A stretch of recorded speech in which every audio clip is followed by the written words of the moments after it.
Bismillahirrahmanirrahim. Assalamualaikum warahmatullahi wabarakatuh. Innal hamdalillah nahmaduhu wa nasta'inuhu wa nastaghfiruh wa na'udzu billahi min shururi anfusina wa min sayyiati a'malina. May yahdihillahu fala mudhillalah wa may yudlil fala hadiyalah. Ashhadu an la ilaha illallah wahdahu la syarika lah wa ashhadu anna Muhammadan abduhu wa rasuluh. Qala ta'ala ya ayyuhalladzina amanu taqullaha haqqa tuqatih wa la tamutunna illa wa antum muslimun. Wa qala ta'ala ya ayyuhan nasu ubudu rabbakumul ladzi khalaqakum min nafsin wahidah wa khalaqa minha zawjaha wa batha minhuma rijalan katsiran wa nisaa'a wattaqullaha alladzi tasaaluna bihi wal arham innallaha kana 'alaikum raqiba. Fa inna asdaqal hadits kitabullah wa khairul huda huda Muhammadin sallallahu alaihi wasallam wa syarrul umuri muhdatsatuha fa inna kulla muhdatsatin bid'ah wa kulla bid'atin dhalalah wa kulla dhalalatin finnar. Akhwati fillah, azallahu wa iyyakum. Alhamdulillah, kita panjatkan puji dan syukur kita hadirat Allah Subhanahu wa taala.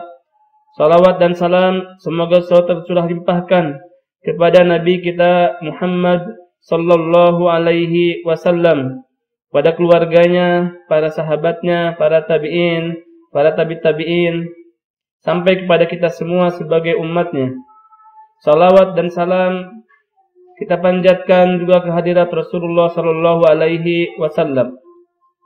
Akhwati fillah yang sama-sama mendengarkan kajian ini, insyaallah kita dalam kesempatan ini kita akan bahas suatu tema yang mana tema ini adalah merupakan salah satu jalan menuju ke surganya Allah Subhanahu wa taala.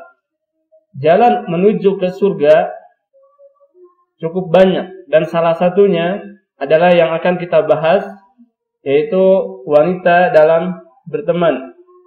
Yang mana tatkala wanita mempunyai teman, mempunyai sahabat, ya, ada beberapa hal yang harus diperhatikan sehingga pertemanan tersebut mengantarkan dia dan temannya menuju ke surganya Allah Subhanahu wa taala.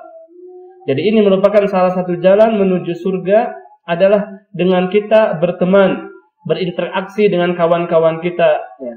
Dan ini banyak sekali dibahas oleh para ulama, dibahas dalam kitab-kitab mereka, dan dibahas dalam hadis-hadis Rasulullah SAW, masalah pertemanan, agar pertemanan tersebut mengantarkan dia menuju ke surganya Allah Subhanahu wa taala. Jadi akhwati fillah, ini bukan merupakan sesuatu yang sepele. Jika kita berteman dengan baik dan benar, maka kita akan mendapatkan pahala yang besar. Dan sebaliknya, jika berteman dengan cara yang salah, yang ada kita mendapatkan dosa. Ada beberapa poin yang harus kita ketahui mengenai adab-adab dalam bertemanan. Sebelumnya kita harus mengetahui dulu keutamaan mempunyai teman yang baik, keutamaan mempunyai teman yang soleh. Dan ini banyak sekali, ya, disebutkan dalam hadis Rasulullah SAW. Di antaranya juga firman Allah Subhanahu wa taala bahwasanya persahabatan yang baik, persahabatan yang benar, itu sifatnya akan langgeng dan bermanfaat di hari kiamat. Sebagaimana Allah Subhanahu wa taala berfirman dalam surat Az-Zukhruf ayat 67. Allah berfirman, "A'udzubillahi minasyaitonir rajim. Al-akhillau yauma idzin ba'duhum li ba'din adu illal muttaqin." Sesungguhnya teman-teman akrab yang pada saat di dunia itu akrab, nanti pada hari kiamat kata Allah Subhanahu wa taala aduun ba'duhum li ba'din. Satu dengan yang lainnya akan menjadi musuh. Ingat, Allah Subhanahu wa taala berkatakan teman-teman yang pada saat di dunia akrab, tapi nanti pada hari kiamat akan menjadi musuh. Tapi Allah mengatakan illal muttaqin, kecuali orang-orang yang bertakwa. Orang-orang yang bertakwa ketika berteman di dunia, ya, nantinya akan bermanfaat pada hari kiamat, tidak akan menjadi musuh. Bahkan nanti pada saat disebutkan oleh Rasulullah SAW bahwasanya ada 7 golongan yang akan mendapatkan naungan pada hari kiamat tatkala matahari jaraknya 1 mil. Yang disebutkan dalam hadis Rasulullah SAW dari Abu Hurairah radhiyallahu anhu, Rasulullah SAW bersabda, "Sab'atun yudhilluhumullahu fi dhillih yauma la dhilla illa dhillah." Ada 7 golongan yang akan mendapatkan naungan dan naungannya Allah Subhanahu wa taala, yang mana tidak ada naungan kecuali naungan Allah Subhanahu wa taala. Dan rata-rata dari 7 golongan ini hampir semuanya berat. Contoh, yang pertama adalah al-imam al-adil.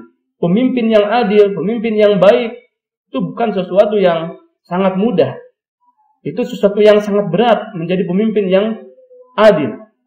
Kemudian syabud nasa'a bi ibadatillah, seorang pemuda yang tumbuh dewasa, kemudian beribadah kepada Allah, bukan sesuatu yang ringan. Kemudian rajulun qalbuhu mu'allaqun fil masajid, seorang laki-laki yang hatinya bergantung ke masjid, itu juga bukan sesuatu yang ringan. Ada seorang laki-laki ya yang hatinya selalu terpaut ke masjid, bukan sesuatu yang ringan. Kemudian warajulun da'atu imra'atun da'atu mansibin wa jamal. Ada seorang lelaki yang diajak berzina oleh seorang wanita yang mempunyai kedudukan, yang dia juga cantik. Kemudian dia mengatakan, "Inni akhafullah, aku benar-benar takut kepada Allah." Ini pun bukan sesuatu yang ringan, sesuatu yang berat ketika diajak berzina oleh seorang wanita cantik, kemudian mempunyai kedudukan, kemudian dia mengatakan, "Aku takut kepada Allah." Ini juga bukan sesuatu yang ringan. Kemudian rajulun tasaddaqa bi sadaqatin. Ada seorang lelaki yang bersedekah, dia menyembunyikan tangan kirinya dari tangan kanannya. Ini pun bukan sesuatu yang ringan. Dan yang terakhir, rajulun daqarullahu khalian. Seorang lelaki yang berzikir kepada Allah Subhanahu wa taala dalam keadaan sepi. Fafadat ainah, kemudian dia meneteskan air matanya. Ini pun bukan sesuatu yang ringan. Semuanya berat. Dan kata para ulama, di antara yang paling ringan adalah rajulani tahaba fillahi ijtama alaihi wa tafarraqa alaihi. Ada 2 orang laki-laki atau 2 orang perempuan yang sama-sama saling mencintai di jalan Allah Subhanahu wa taala. Ijtama'a alaihi, dia berkumpul karena Allah. Dia berkumpul karena pengajian, dia berkumpul karena ada kegiatan sosial. Wa tafarraqa alaihi, dan dia pun berpisah karena Allah Subhanahu wa taala. Kata para ulama, di antara 7 golongan yang akan mendapatkan naungan pada hari kiamat adalah 2 orang yang saling mencintai karena Allah. Ini adalah yang mungkin sangat ringan dibandingkan dengan golongan-golongan yang lainnya. Maka akhwati fillah, saya menyemangati kepada diri saya sendiri, kepada antuna semuanya, untuk senantiasa berusaha mencari teman-teman yang baik. Karena teman-teman yang baik itu akan bermanfaat nanti pada hari kiamat. Allah Subhanahu wa taala nanti akan menyeru pada hari kiamat, "Ainal mutahabbuna bijalali?" Mana orang-orang yang saling mencintai karena aku? Al-yaum udilluhum fi dhilli yauma la dhilla illa dhilli. Pada hari ini aku akan berikan naungan yang mana tidak ada naungan kecuali naunganku. Ya, ini ada salah satu manfaat yang pertama. Ketika kita mempunyai teman yang benar, yang soleh, itu akan langgeng nanti pada hari kiamat. Akan mendapatkan naungan arsy-Nya Allah Subhanahu wa taala. Kemudian manfaat yang kedua ketika kita mempunyai teman yang baik, bahwasanya teman yang baik di dunia akan memberikan syafaat nanti pada hari kiamat. Maka Allah berfirman, "Fama lana min syafi'in wala sadiqin hamim." Allah berfirman dalam Al-Qur'an bahwasanya orang-orang kafir mengatakan kita tidak mempunyai orang yang memberikan syafaat, wala sadiqin hamim, dan juga kita tidak mempunyai kerabat dekat yang bermanfaat. Itulah yang diucapkan oleh orang-orang kafir. Orang-orang kafir nanti akan mengeluh pada hari kiamat bahwasanya mereka tidak mempunyai teman yang memberikan syafaat untuk dia. Adapun orang mukmin, ya orang mukmin yang saat di dunia mempunyai teman yang baik, teman yang soleh, maka satu dengan yang lainnya akan saling memberi syafaat. Maka ukhti muslimah, wahai ukhti muslimah, ada sebuah hadis dari Rasulullah SAW tentang syafaat pada hari kiamat dari seorang sahabat kita di dunia. Dalam satu hadis yang panjang, Rasulullah SAW bersabda, "Hatta idza khalasal mu'minuna minan nar." Tatkala orang-orang mukmin dibebaskan dari api neraka, Rasulullah bersabda, "Fawalladzi nafsi biyadihi," demi zat yang jiwaku berada di tangannya, "Ma minkum min ahadin bi asyadda munasyadatan lillah fi istiqsa'il haqq minal mu'minina lillahi yaumal qiyamah li ikhwanihim ladina finnar.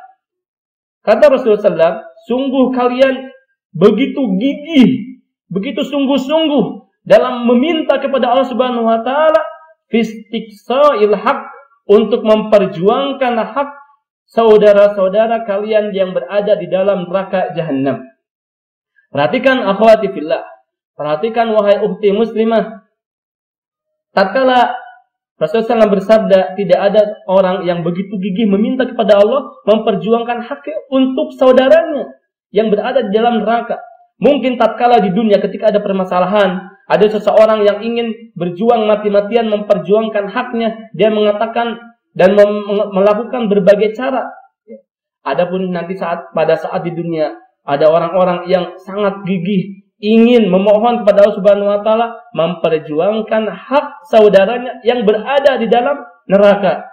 Yaqulun, mereka mengatakan, Rabbana kanu yasumuna ma'ana wa yusallun wa yahujjun. Ya Allah, ini teman-teman kami yang sedang berada di dalam neraka pada saat di dunia bersama kami berpuasa, bareng-bareng bersama kami salat, bareng-bareng bersama kami untuk melaksanakan haji. Fayuqalu lahum, maka Allah berfirman kepada orangnya, akhriju man araftum, keluarkan siapapun yang kalian kenal. Fatahrumu suwaruhum 'alan nar, maka diharamkan wajahnya dari api neraka. Fayakhrujuna khalqan katsiran qad akhadatin nari ila nisfi saqaihi wa ila rukbataihi, maka keluarlah dari neraka jahanam, dari neraka-neraka tadi manusia-manusia yang banyak. Disebabkan kenapa? Karena syafaat dari orang-orang yang dia kenal. Tsumma yaqulun, kemudian orang-orang itu pun berkata kepada Subhanahu wa taala, Rabbana ma baqiya fiha ahad mimman amartana bih. Ya Allah, sudah tidak ada lagi di dalam neraka teman-teman saya. Tetapi Allah berfirman, irji'u, coba balik lagi. Coba balik lagi ke neraka. Faman wajadtum fi qalbihi mithqala dinarin min khair fa akhrijuh. Barang siapa yang kalian dapatkan dalam hatinya seberat 1 dinar dari kebaikan, maka keluarkanlah. Ini bukti ya akhwati fillah bahwasanya sahabat yang baik, sahabat yang benar pada saat di dunia akan memberikan syafaat nanti pada hari kiamat. Bisa jadi waliyadzubillah ketika kita ada di dalam neraka diberikan syafaat oleh teman kita yang baik pada saat di dunia. Juga Rasulullah SAW pernah bersabda bahwasanya ada seorang malaikat yang pernah menjelma menjadi seorang manusia. Rasulullah bersabda, "Jara rajulun afan lahu fi qaryatin." Ada seorang lelaki yang mengunjungi saudaranya di sebuah desa. Fa arsadallahu lahu malakan ala madarajatihi. Maka Allah Subhanahu wa taala mengutus satu orang malaikat di tengah perjalanan orang tersebut. Jadi malaikat menjelma menjadi seorang manusia untuk bertanya kepada laki-laki yang menuju ke kampung tadi. Maka malaikat mengatakan, "Aina turid?" Mau hendak kemana engkau? Orang tadi mengatakan, "Akhun li fi hadhil qaryah." Saya ingin mengunjungi saudara saya yang berada di kampung ini. Maka malaikat tadi mengatakan, "Hallahu 'alaika min ni'matin tarubuha?" Apakah engkau itu punya satu urusan yang sifatnya duniawi, mungkin ada urusan bisnis, mungkin ada sesuatu hal yang harus dibereskan bareng-bareng dengan orang tersebut? Maka orang tersebut mengatakan, "La, tidak ada. Illa anni uhibbuhu fillah." Kecuali saya ini ketika mengunjungi orang tersebut disebabkan hanya satu. Saya karena mencintai karena Allah. Saya mencintai orang tersebut karena Allah Subhanahu wa taala. Tidak ada embel-embel duniawi, tidak ada tujuan-tujuan duniawi. Saya ketika mengunjunginya murni karena saya cinta karena Allah Subhanahu wa taala. Maka malaikat tadi mengatakan, "Inni Rasulullahi ilaik, annallaha uhibbuka kama ahbabtahu." Saya adalah utusan dari Allah Subhanahu wa taala kepada engkau untuk mengabarkan bahwa sesungguhnya Allah Subhanahu wa taala mencintaimu karena engkau mencintai karenanya. Dan ini sampai-sampai malaikat diutus kepada orang tersebut untuk menyampaikan bahwasanya Allah Subhanahu wa taala mencintainya. Mencintai siapa? Mencintai orang-orang yang mencintai sesama muslim karena Allah Subhanahu wa taala. Maka wahai ukhti muslimah, dari semua keutamaan memiliki pertemanan, memiliki sahabat yang soleh, ada keutamaan yang merupakan kenikmatan yang besar, yaitu persahabatan orang-orang yang soleh akan berlanjut sampai surga, akan kekal selama-lamanya nanti pada hari kiamat. Tentu kenikmatan ini sangat besar, karena antara kita dengan sahabat yang dekat pastinya tidak ingin berpisah. Ya. Persahabatan yang sementara di dunia kemudian dipisahkan dengan kematian begitu saja, tentu bukan akhir yang indah, wahai akhwati fillah. Apa dalilnya? Salah satu dalil bahwasanya akan ada persahabatan di akhirat, akan berlanjut nanti pada hari kiamat. Orang-orang yang saling mencintai karena Allah akan dikumpulkan bersama di akhirat. Rasulullah SAW bersabda dari Abu Musa al-Asy'ari, ada seorang lelaki yang mendatangi Nabi SAW. Kemudian dia berkata, wahai Rasulullah, bagaimana pendapat kamu tentang seseorang yang mencintai suatu kaum, tetapi ia tidak bisa menyamai amalan mereka? Maka Rasulullah bersabda, al-mar'u ala man ahab. Seseorang akan dikumpulkan bersama orang yang dicintainya. Wahai ukhti muslimah, tatkala kita merasa tidak mampu menjadi orang yang soleh, maka cintailah orang-orang yang soleh. Kita mencari teman di sekitar rumah kita, mencari tetangga yang dia benar-benar soleh, sehingga minimal kita itu nanti pada hari kiamat akan dikumpulkan bersama orang-orang yang dicintainya. Ketika seorang tersebut mencintai orang soleh, akan dikumpulkan. Ketika orang tersebut mencintai para artis-artis fulan dan fulanah, orang-orang kafir yang mana dia meniru gaya-gaya mereka, maka wa'iyadu billah, maka nanti pada hari kiamat akan dikumpulkan bersama mereka. Akhwati fillah, dari keutamaan-keutamaan yang sudah disebutkan tadi, bahwasanya pertemanan itu akan mengantarkan ke surga, maka tentunya ada adab-adab yang perlu antunna perhatikan ketika antunna mempunyai teman, mempunyai sahabat.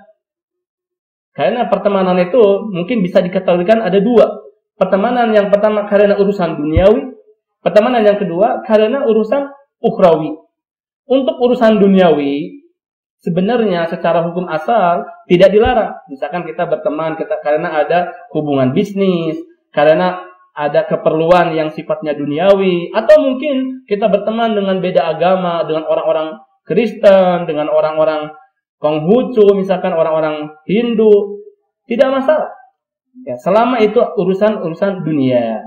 Tetapi ada persahabatan yang syaratnya mengantarkan bisa ke surga, yaitu dengan alasan ukhrawi, dengan alasan akhirat yang disebut dengan al-mahabbatu fillah, mencintai karena Allah Subhanahu wa taala. Dan tentunya akhwati fillah, ini bukan hal yang gampang. Jadi keutamaan-keutamaan yang tadi sudah disebutkan, ya, itu ada syaratnya. Ada syarat-syaratnya, yaitu yang pertama, ya, pertemanan tersebut harus karena Allah Subhanahu wa taala. Kita berteman dengan siapapun harus karena Allah Subhanahu wa taala, karena tujuannya adalah tujuan ukhrawi. Sehingga orang tersebut harus ikhlas. Berteman dengan orang yang soleh termasuk ibadah, maka harus ikhlas dalam melakukannya. Cinta karena Allah Subhanahu wa taala bisa menjadikan sebab seseorang merasakan manisnya iman. Rasulullah SAW bersabda dari hadis dari Abu Hurairah radhiyallahu anhu, "Man ahabba ay yajida ta'mal iman," barang siapa yang ingin merasakan manisnya keimanan, falyuhib al-mar'a la yuhibbuhu illallah. Maka hendaknya dia ketika mencintai seseorang tidak mencintainya kecuali cinta karena Allah Subhanahu wa taala. Bagaimana caranya kita tahu bahwasannya ini merupakan teman yang baik?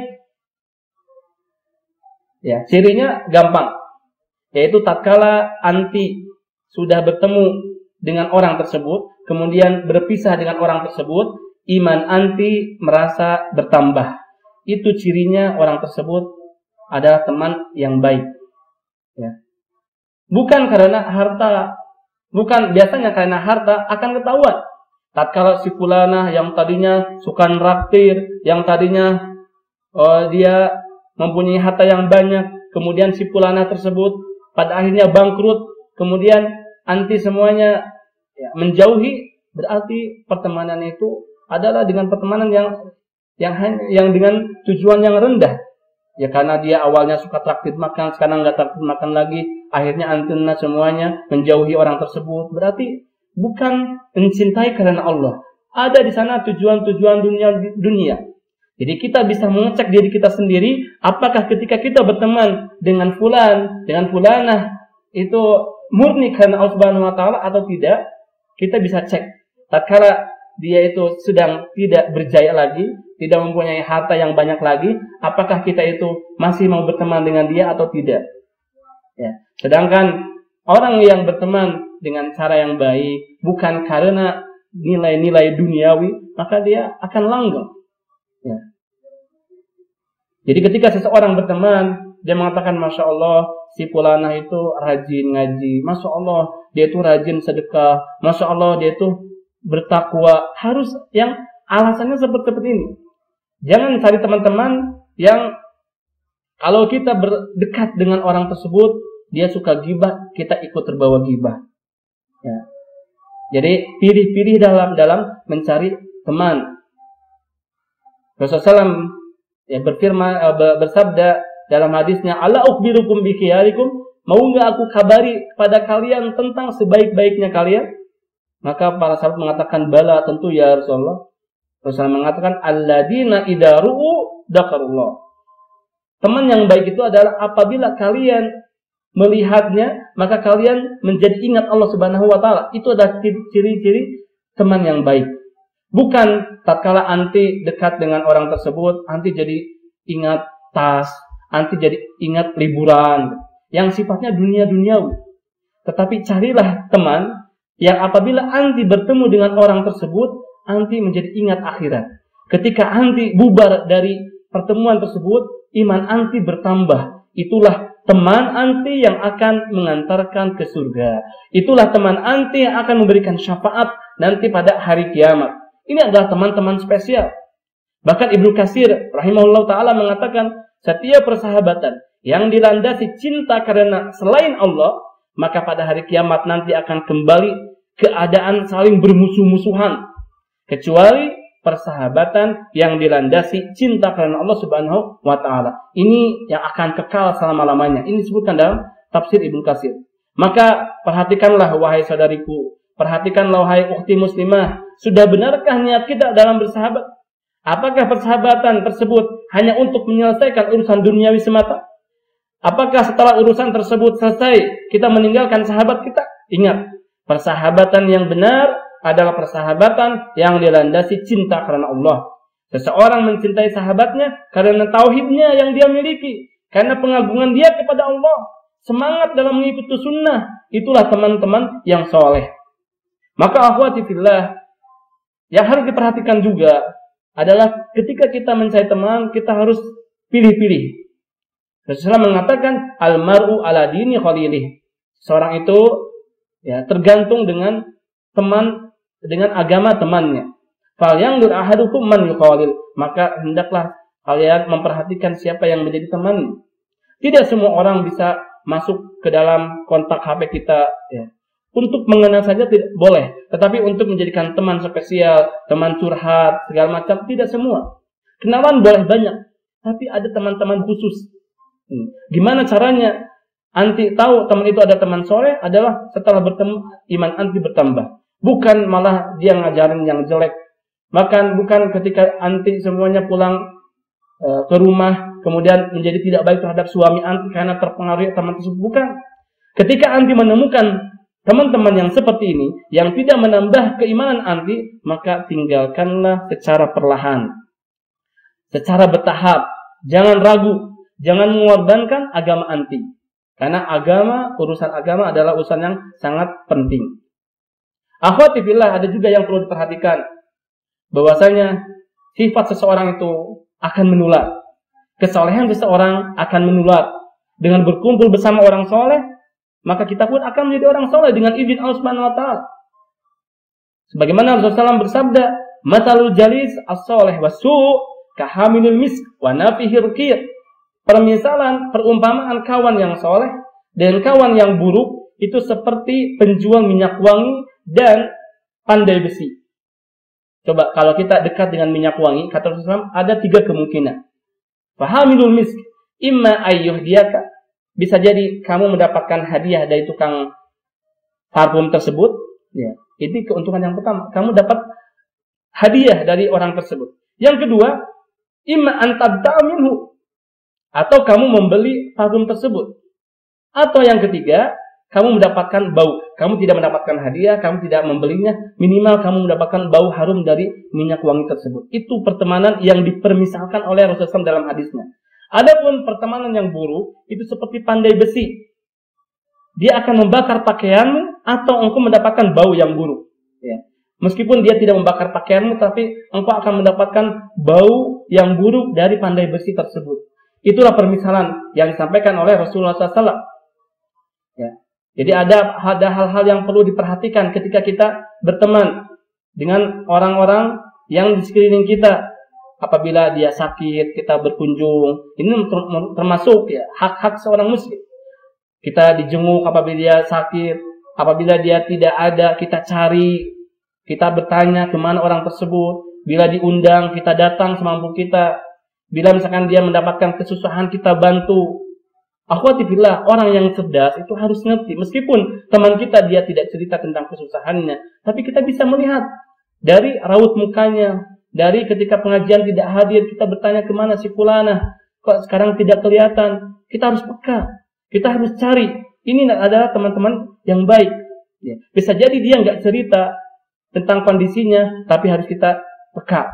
Terkadang dia datang mungkin dengan muka yang muram, muka yang sedih. Kita tanya, apa alasannya? Kenapa? Mungkin ada masalah. Ya. Itu harus perhatikan ketika kita berteman. Mungkin kita mempunyai kelebihan harta, kita berikan kepadanya. Tahadu tahabu, kata Rasulullah SAW. Saling memberikan hadiahlah kalian, maka kalian akan saling mencintai. Kemudian ketika kalian bertemu, ucapkan salam. Bagaimana Rasulullah SAW mengatakan, waladi nafsi biadi, dan demi jiwa, demi zat yang jiwaku berada di tangannya, la tadkhulunal jannah hatta tu'minu, kalian itu tidak akan masuk surga sehingga kalian beriman. Wa la tu'minu hatta tahabu, dan kalian tidak akan beriman kecuali kalian saling mencintai di antara kalian. Awal adulukum ala syai'in idza fa'altumuhu tahabbtum, inginkah aku tunjukkan kepada kalian tentang sesuatu, apabila kalian melakukannya maka akan timbul rasa cinta di antara kalian. Maka Rasul mengatakan afsyus salam bainakum, ucapkan salam di antara kalian.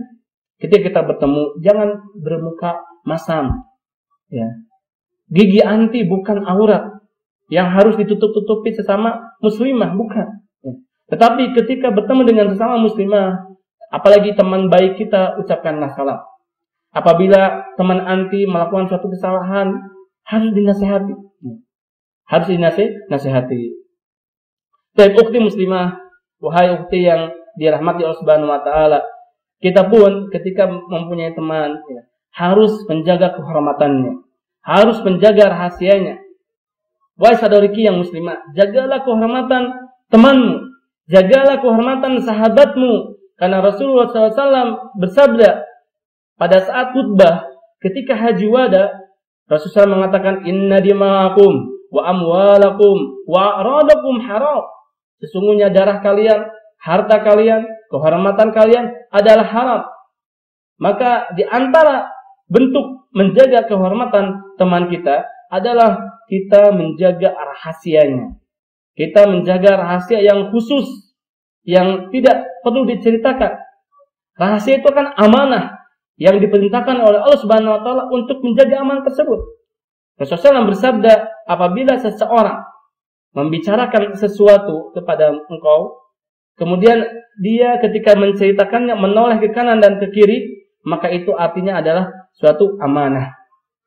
Ya. Wahai ukhti muslimah, ya, hendaknya ketika kita berteman harus memperhatikan jangan sampai ada hal-hal yang bisa merusak pertemanan. Nanti harus hati-hati. Janganlah pertemanan anti menjadikan seorang wanita muslimah menjadi melalaikan kewajibannya. Janganlah ketika kita berteman dengan teman tersebut menjadi sibuk dengan teman-temannya sehingga dia melalaikan kewajibannya menjadi seorang istri misalkan. Dia melalaikan kewajibannya menjadi seorang ibu. Tatkala pulang ke rumah dia sibuk dengan HP-nya, dia sibuk dengan WhatsApp-nya, dia sibuk dengan teman-temannya. Dia membiarkan anak-anaknya menangis, dia membiarkan suaminya, dia membiarkan suaminya tidak diurus karena dia tersibukkan dengan pertemanannya. Inilah pertemanan yang salah, wahai ukhti muslimah. Ketika dia ingin mengamalkan amal yang soleh, jangan berteman dengan teman-teman tersebut, tetapi tatkala dengan pertemanan tersebut melalaikan kewajibannya, maka ini perbuatan yang salah. Ada juga yang perlu diperhatikan oleh anti semuanya. Tatkala anti mempunyai teman, jangan ceritakan rahasia. Jangan menceritakan semua rahasia kepada teman. Wahai ukhti muslimah, kita ini masing-masing mempunyai rahasia. Latih diri kita untuk diam. Bukan konsekuensi persahabatan itu harus tahu semua rahasia, bukan. Persahabatan itu tidaklah mengharuskan sahabat anti menceritakan seluruh permasalahannya kepada anti. Jangan sampai anti ketika teman anti tidak menceritakan hal-hal yang menurut itu rahasia, jangan sampai anti merasa tersinggung. Karena persahabatan tidaklah mengharuskan engkau mengetahui seluruh rahasia sahabatmu tadi. Kayaknya jika anti bertanya sesuatu kepadanya, kemudian teman anti merasa berat atau menghindar untuk menjawab, maka jangan anti mengejarnya. Jangan mengejarnya dengan pertanyaan-pertanyaan yang berikutnya. Karena sikap teman anti tersebut menunjukkan bahwa ia tidak ingin diketahui permasalahannya. Dan ini merupakan rahasia beliau. Maka, bagaimana caranya bahwasanya itu adalah merupakan suatu rahasia? Bagaimana caranya kita berbuat baik kepada orang tersebut, kepada teman anti tersebut? Kita tidak menyebarkan rahasia tersebut. Karena hukum asal menyebarkan atau hukum asal menjaga rahasia adalah wajib. Karena rahasia termasuk janji yang harus ditunaikan. Wa aufu bil ahdi innal ahda kana mas'ula. Sesungguhnya penuhilah janji. Karena janji itu adalah nanti akan dipertanggungjawabkan. Bagaimana caranya? Itu merupakan suatu rahasia, bisa dilihat dengan beberapa hal. Yang pertama, dengan ucapan. Ketika teman anti mengatakan, ini rahasia jangan sampai disampaikan kepada yang lain, jangan sampai cerita-cerita kepada yang lain. Maka ingat, ini merupakan rahasia teman anti. Anti jangan menceritakan, membocorkan rahasia tersebut, karena dia telah memberikan amanah kepada anti. Yang kedua, bisa juga dengan perbuatan. Misalnya, ketika teman anti menceritakan kepada anti secara diam-diam, secara sembunyi-sembunyi, tidak ingin ada orang yang tahu, ini merupakan rahasia. Meskipun dia tidak mengatakan ini rahasia, jangan sampaikan kepada yang lain, tetapi dengan caranya dia menyampaikan secara sembunyi-sembunyi saja, itu sudah merupakan rahasia yang harus dijaga oleh anti. Bisa juga kita atau anti melihat kondisi. Misalkan memperhatikan apakah hal-hal yang diceritakan oleh teman anti ketika diceritakan kepada orang lain, teman anti itu akan malu atau tidak. Nah, itu juga merupakan rahasia. Ketika disebarkan kepada orang lain, itu apakah teman anti itu akan malu atau tidak, itu pun harus diperhatikan. Ketika teman anti akan malu kalau diceritakan, meskipun dia tidak berpesan dengan pesannya, dengan ucapannya, maka anti harus menjaga rahasia tersebut. Karena kita belajar dari sahabat-sahabat Rasulullah SAW, para sahabatnya juga belajar untuk tidak menceritakan rahasianya Rasulullah SAW. Dikisahkan dari Anas bin Malik, tatkala mengobrol dengan Thabit, Anas mengatakan, "Ata alayya Rasulullah SAW," bahwasanya Rasulullah mendatangiku, wa al-abmal biman, sedangkan kami sedang bermain-main bersama beberapa anak-anak. Fasalam alaina, kemudian Rasul memberikan salam kepada kita. Faba'atani ila hajatin. Maka Rasulullah SAW mengutusku, kata Anas bin Malik, untuk melakukan suatu hajah. Fa'abta'tu ala ummi, maka aku terlambat pulang ke rumah, kata Anas. Falamma ji'tu, maka tatkala aku datang ke rumah, qalat ma habasak, ibuku mengatakan, apa yang membuat kamu terlambat? Maka aku mengatakan bahwasanya Rasulullah SAW mengutusku untuk sebuah hajah, untuk sebuah keperluan. Maka ibunya mengatakan, ma hajatuhu, apa keperluan Rasul? Maka aku mengatakan, innaha sirrun, wahai ibuku, ini adalah rahasianya Rasul. Maka ibuku mengatakan, la tukhbiranna bisiri Rasulillah ahadan. Ibuku berpesan, jangan sampai engkau membocorkan rahasianya Rasulullah SAW kepada siapapun. Maka Anas mengatakan kepada Sabit, wallahi lau haddatsu bihi ahadan la haddatsuka bihi ya Sabit. Demi Allah, kalaulah aku pernah menceritakan hal ini kepada satu orang pun, maka aku pun akan menceritakan hal ini kepada engkau wahai Sabit. Perhatikan, Anas bin Malik menjaga rahasianya Rasulullah SAW dan dia tidak pernah membocorkan kepada siapapun. Juga ada kisah dari Aisyah radhiyallahu anha. Tatkala Aisyah melihat Fatimah tatkala datang menuju Rasulullah SAW, yang mana detik-detik terakhir Rasulullah SAW meninggalkan dunia ini, maka Rasulullah SAW membisikkan ke telinganya Fatimah. Kemudian dibisikkan pertama, Fatimah menangis. Kemudian dibisikkan lagi dengan bisikan yang kedua, Fatimah tertawa. Dan hal ini membuat penasaran Aisyah. Aisyah bertanya kepada Fatimah, wahai Fatimah, ada apa gerangan? Sehingga engkau pada bisikan pertama menangis, pada bisikan kedua tertawa. Maka Fatimah radhiyallahu anha mengatakan, ma kuntu li ufshi ala Rasulillah SAW sirrahu. Aku tidak akan menyiarkan apa yang dirahasiakan oleh Rasulullah SAW. Maka pada saat itu Aisyah tidak tahu apa yang dibisikkan oleh Fatimah. Tetapi tatkala Rasulullah SAW meninggal dunia, wafat, pada saat itu Aisyah masih penasaran dan bertanya kepada Fatimah. Dan setelah itu maka Fatimah menceritakan apa yang dibisikkan oleh Rasulullah SAW. Kenapa? Karena pada saat itu Rasulullah SAW sudah meninggal dunia. Ya. Jadi diceritakan pada bahwasanya ketika dibisikkan yang pertama, Rasulullah mengatakan bahwasanya Jibril datang kepadaku kemudian memberikan kabar bahwasanya biasanya dalam 1 tahun turun wahyu itu 1 kali, tapi tahun ini turunnya 2 kali. Maka itu pun kemudian Rasulullah SAW dikabarkan bahwasanya ajalnya sudah mendekat, maka Fatimah pun menangis. Ya. Tapi tatkala Rasulullah SAW melihat Fatimah sedih, kemudian membisikkan bisikan yang kedua, ya, Rasulullah mengatakan, wahai Fatimah, tidaklah engkau suka jika engkau menjadi penghulu dari seluruh wanita di kalangan kaum muslimin nanti pada hari kiamat.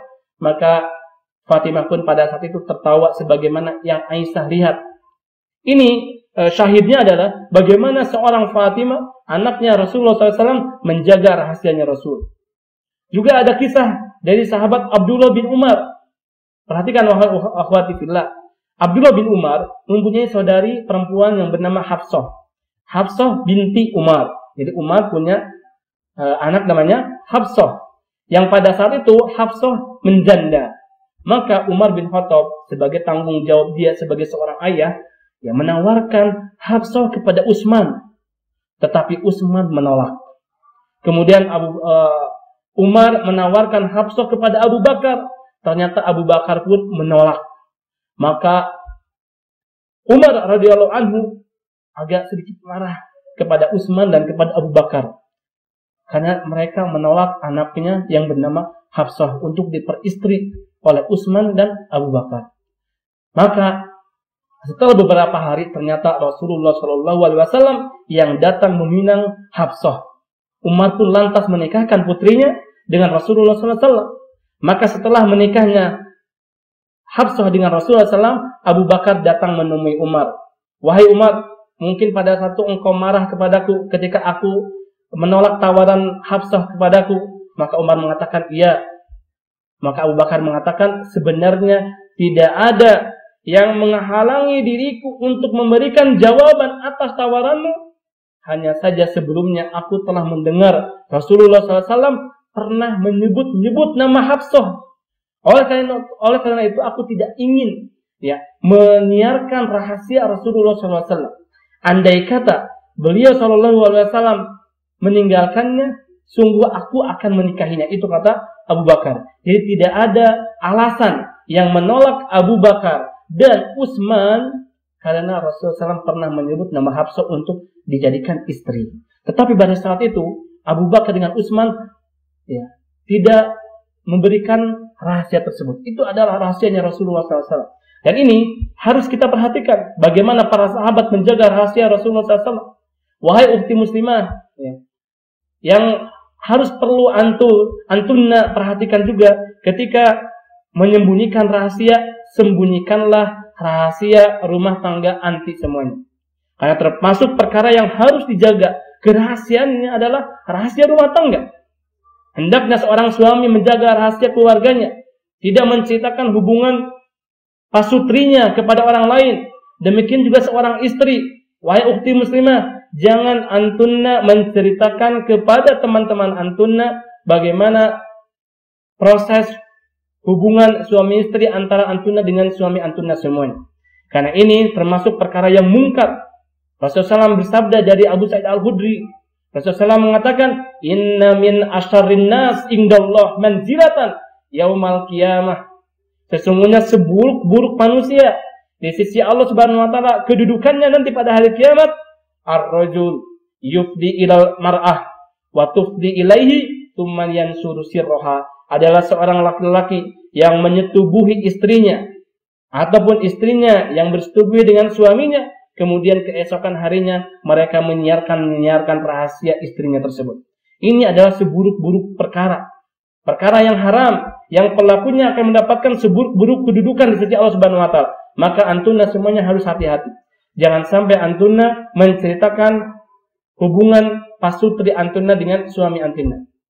Kemudian juga yang harus diperhatikan ketika antunna misalkan mendapatkan tugas untuk memandikan mayit.